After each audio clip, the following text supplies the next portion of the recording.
shall be forever. They shall not be ashamed. They shall not be ashamed in the evil time. And in the days of famine they shall be satisfied. Oh, hear me today. But the wicked shall perish, and the enemies of the Lord shall be as the fat of lambs. They shall consume in the smoke. They shall consume away. Isaiah 37 has a whole lot to say about what we're here for today. To stand up for righteousness in our land. To stand up for patriots in our land. To stand up for those who have bled and died to give their life for us. To stand up for the flag. To stand up for In God We Trust. And to stand up for our rights. To believe the God of heaven to defend our country in times like this. In Isaiah 59:19, the Bible says these words, and I want you to take them to heart. When the enemy shall come in like a flood, the Spirit of the Lord shall lift up a standard against him. You are that standard, my friend, and God is going to lift you up against the enemy that's coming like a flood. Nehemiah 4:14 says these words, Be not ye afraid of them. Remember the Lord which is great, and fight for your brethren, your sons, your daughters, your wives, your houses. Be not afraid of them. Remember the Lord which is great, and fight for your brethren, your sons and your daughters, your wives and your houses. Fight for what is right in this day in which we live. Woo! Psalm 108, verse 13, my final words. Through God we shall do valiantly, for he it is that shall tread down our enemies. Thank you, God bless you, and God bless America. Woo! Woo! Stand up or die on your knees. A girl leaves her hat on, but she holds her right hand over her heart. Go. Attack. Day. The enemies of freedom have won this particular battle, but the war remains. First and foremost, we must reconnect with our fellow patriots who have been effectively isolated one from another for nearly a year now. You see, elites and governments are very happy when God-fearing citizens do not or cannot communicate or convene. They're uncomfortable when they see things like our muster in the sand hills, because they know there is a shared anger and purpose. And they really get uncomfortable when that anger and purpose is at county and municipal level. You've undoubtedly seen and heard of the breach of the U.S. Capitol, so-called. After decades of disinformation, outright lies, and ratings races from news sources that throw truth to the wind, we should know better than to believe the first reports, at least. As honest intel slowly leaks out, we see that things are not exactly as we were told. We don't condone mob actions for the sake of thoughtless rioting, but after many years of relentless attack on God-fearing conservative Americans, the actions of 6 January should not really be a surprise. Yes, the Democrat communist elites will make good use of this. Yes, many weak Republicans, in name only, will grovel and beg forgiveness so as to maintain the status quo. But contrary to what Cal Thomas and his host of Never Trumpers, also known as Never Americans, say, our president did not foment this tiny fraction to mindless mob action. This outright rage started at the election of George W. Bush and grew into demon-possessed visceral hatred with the election of Trump. We, the great unwashed rubes, have been marginalized, demonized, scorned, hunted, and jailed, all for believing in God and our Constitution. This will continue unfettered until the Biden, Harris, Pelosi, and Schumer virtual control over our entire federal government, including, it would seem, the Supreme Court. None of us know the exact path we'll take, but suffice to say that it will be fraught with ever-increasing government control and vigorous infringement of our God-given rights. Our frustration will reach the breaking point time and again, and we will want to do something. Now is the time to take a step back and breathe. We must plot our courses of action thoughtfully while standing firmly on the Constitution. I can't say it will be easy. It will not. But if we give ourselves over to the mob rule, we will lose in the end. There are clear advantages on both sides. The elitist class has almost limitless resources. They will have control of the military and can invoke martial law or the Insurgency Act at any time. Biden's already planted that seed by calling the actions on Wednesday an insurgency. They have many federal activists, they call them judges, on their side, and of course media, faux academia, and federal law enforcement. You might be thinking that that leaves precious little advantage for our side. Not so fast. Please do not underestimate the fire that burns in our bellies. Many of us, especially veterans, come from stock tempered by hard times, hard work, and by an unshakable faith that God has his hands in our affairs. See George Washington's writings for details. The enemy has shown their hand, and we know how they operate, know how they think. Besides, after decades of easy living and sycophant lackeys attending their every want, this has left the power class weak and soft. In their power drunkenness, they underestimate us, and that may prove to be our greatest advantage over them. Surely sacrifices on our part will have to be made, but the alternative is to give up to learned helplessness, and that is just not an option. We absolutely refuse to cower to them and live in servitude. Even as you listen to this, our muster in the Sandhills is in full swing in Moore County, North Carolina, and our goal is to encourage discipline and thought and action and to network the many individuals, groups, and organizations that need each other more now than ever in our lives. Pray, be armed, be trained, and have a plan. This is David Miller for Special Operations Speaks and Vets in a Fight Everywhere. Keep your powder dry and your hatchet scoured. If we take a knee and bow to anyone, let it be to God Almighty and never to man, that he may keep and bless our exceptional republic. Deo Presso Liber. Fast. On April 18, 1775, Paul Revere made his famous ride to warn American colonists that the British were coming to take away their firearms and powder, to take away yet another right of every American man or woman living in the colonies.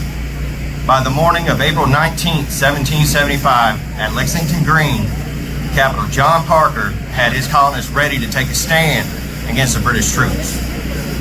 Ultimately, the British found very few weapons in Lexington or Concord.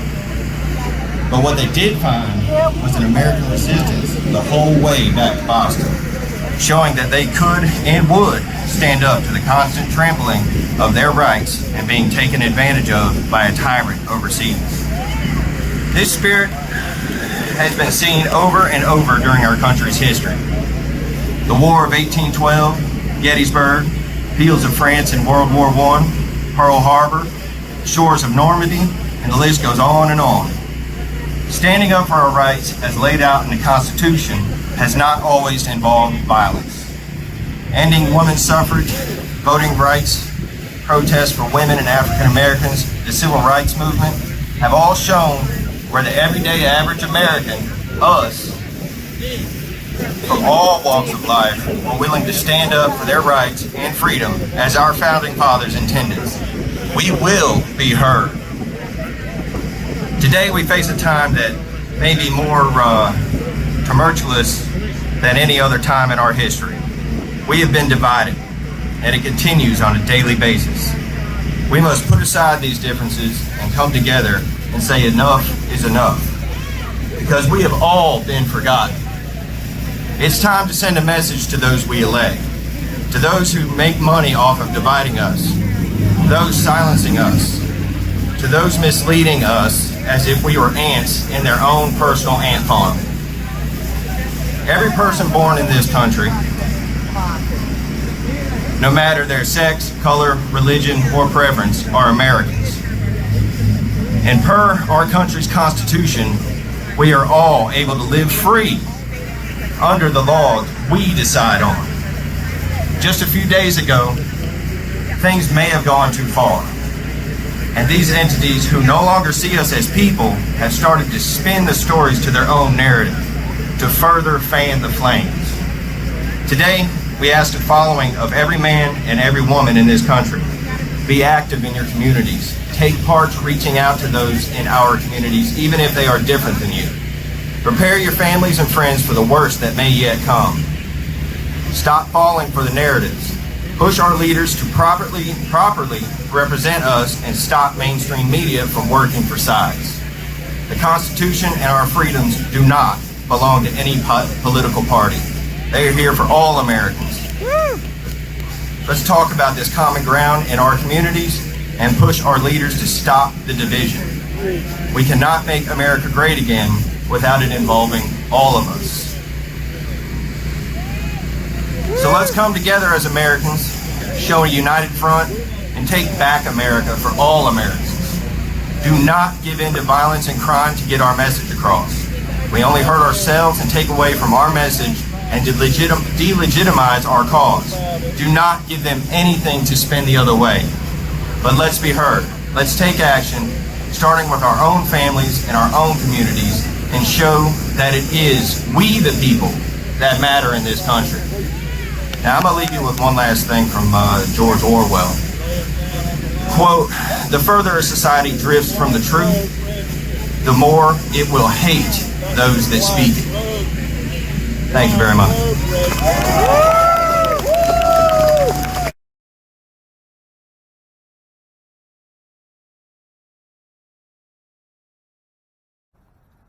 I felt the need to do this, not for everybody else, but for me. Yes. Because I am upset. I felt it needed to be out there. I felt all of us needed to have the opportunity to say it, and so forth. So I am not. This doesn't devastate me, but I think. Now, are you going to be able to take this? Yeah. Okay. I'm already going right now. You're fine. You're fine. But I think it's one of those things that we need to share. I have a list of concerns that I have. It obviously has to do with the election. That has a lot of, but it's also the direction that our country, our society is taking. I find it extremely frightening of the things I'm seeing around us. And those are the things I thought we would bring up. And since there isn't a big crowd, anybody that wants to put in their 2 cents worth, if you want to raise your hand, just don't use a 4-letter word. My concern is for the church, honest. My concern is for the church. The church still hasn't stood up to be counted. The church hasn't gotten down on its knees long enough to pray. The church just walks around. Well, you're talking about the church, but are you talking about? Not a special church. Okay, that's the not. church. Okay, that's what I want. Ecclesia. Yeah. As a Catholic, we have a communist pope. Yes, So you do. yes, the church is Doesn't done matter. too, It and they'll doesn't never matter talk who. from It the doesn't pulpit. matter who's there. It's us. It's But each what- one has to answer. Yeah. Well, I don't want to get into the religious part But of that. anyway, it's the church. The church needs to get on its knees. Well, there's a lot of people that need to be on their knees in view of that. Okay, But- I can say that because I get on my knees. Well, that's That's good. the only reason I can say that. Well, I get on my knees every Sunday too. But Every day. But Every well, day. you're a better woman than I am. What I was going to say though about Pope, you know, I went to 16 years Catholic school, fine work. There is no doubt about that. But it is, and he has this great following that isn't affecting the country. Yes. I saw yours says veteran of what?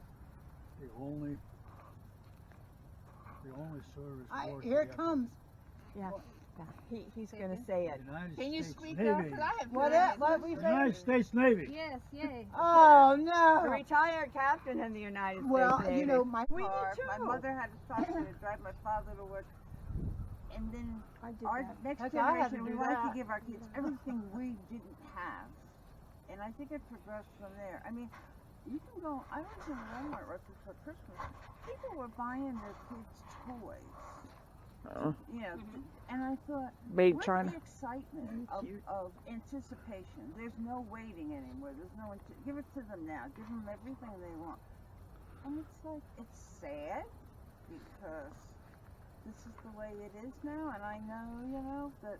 How many of the kids have had to go to work when they're like, you know, I babysat from the time I was 13. Sure. When I hit almost 16, I went to work for JCPenney and I did that. And then I went to college and my father didn't want me to because he said, you just need to be a secretary. That's what. Yeah, well, that's the way they were raised, you know. Then the guy's going to service, and that's what happened in our household. But how many kids have to do that? But you know what? But you know the other part that follows on to McDonald's.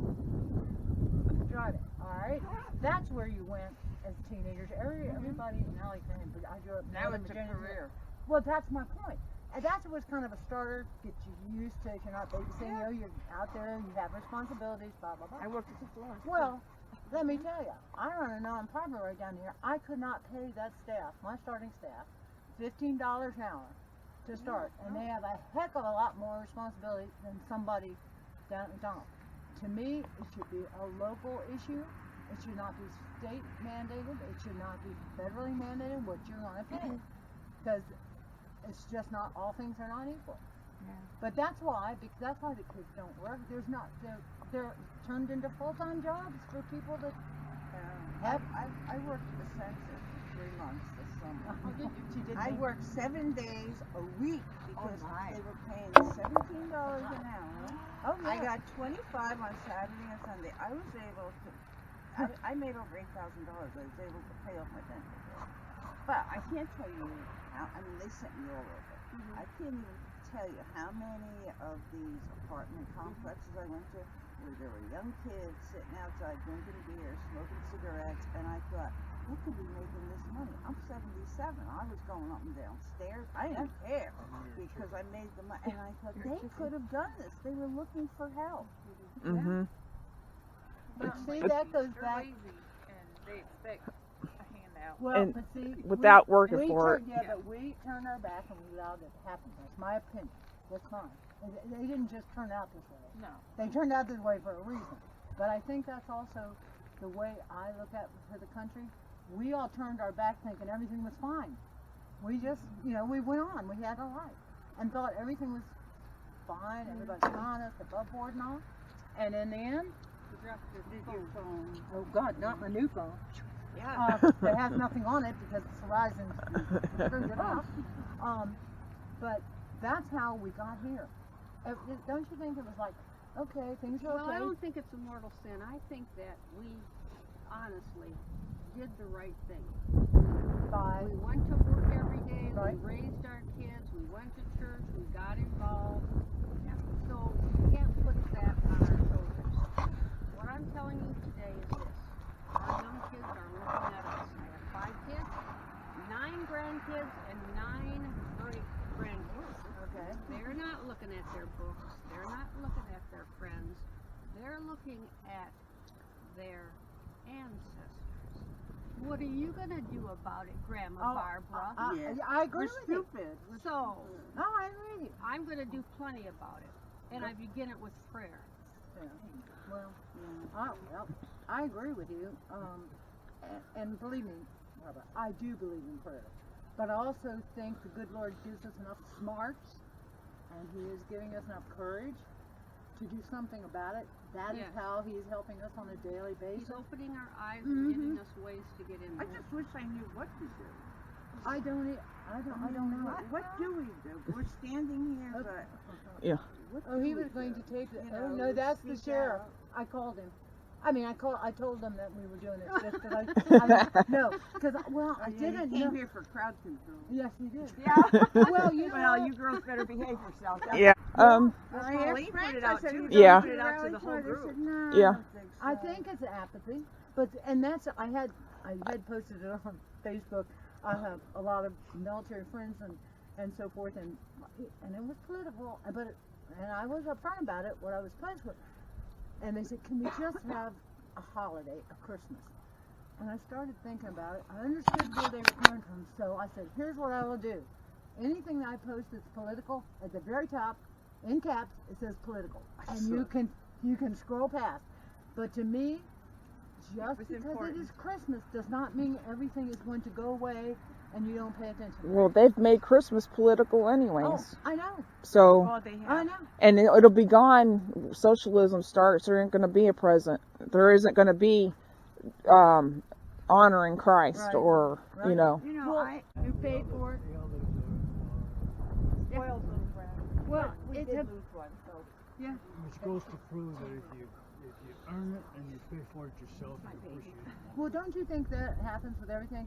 If you work for it, you take care of it. Yeah. Where with society, we got. I don't know what the answer is. No. Do you know how you attack a bigger? Well, what they're doing today with everybody coming in and Trump saying, I think it's going to surprise Congress and all of them. Like, you don't think it would? Saying, hey, what I feel is they need to let all the. I'm sorry, they're laughing at us. They've got You think so? everything now. You think so? Do you just think I ate a Mama Coach's pizza No, just to I'm not make saying this that. time? Just like to make that time I want you to know that. Well, you know, if nobody does it, nobody will. So that's the way I look at it. Yeah. If we all just say, okay, you know, they're laughing at us, we care. But if we just turn our back, I mean, we're just letting it happen. Uh-huh. We are allowing it. And that's what happened all these years. We just let it happen. We'll say somebody else is taking care of it. That's okay, but it wasn't. Leaders do we have? I mean, George Bush saying he and his wife are going to go to the inauguration for the peaceful transfer of power. See, You know, it makes me want to. I agree with Right. you. I agree with you. They say unity, but when these last 4 years hasn't been unity at all.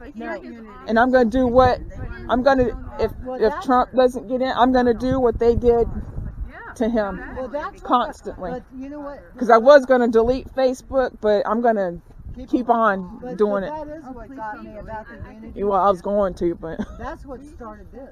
I was listening. That's why I did this. I was listening to. I was cleaning my kitchen actually, and Biden comes on, and he's talking about unity. Biden. And he's talking about unity and so forth. You know, just really packed into. And then he turned around and spurned President Trump for all he was worth. He trashed him. And I'm thinking, well, that's real unity. You talk about a forked tongue. yeah. And that's why I thought people need to hear it. They need to realize it. Yeah. If you are not getting what you think, Yeah. well, I do think he has the beginnings of dementia, but Is there any way we can click in to see what they're doing in Washington? What time is it?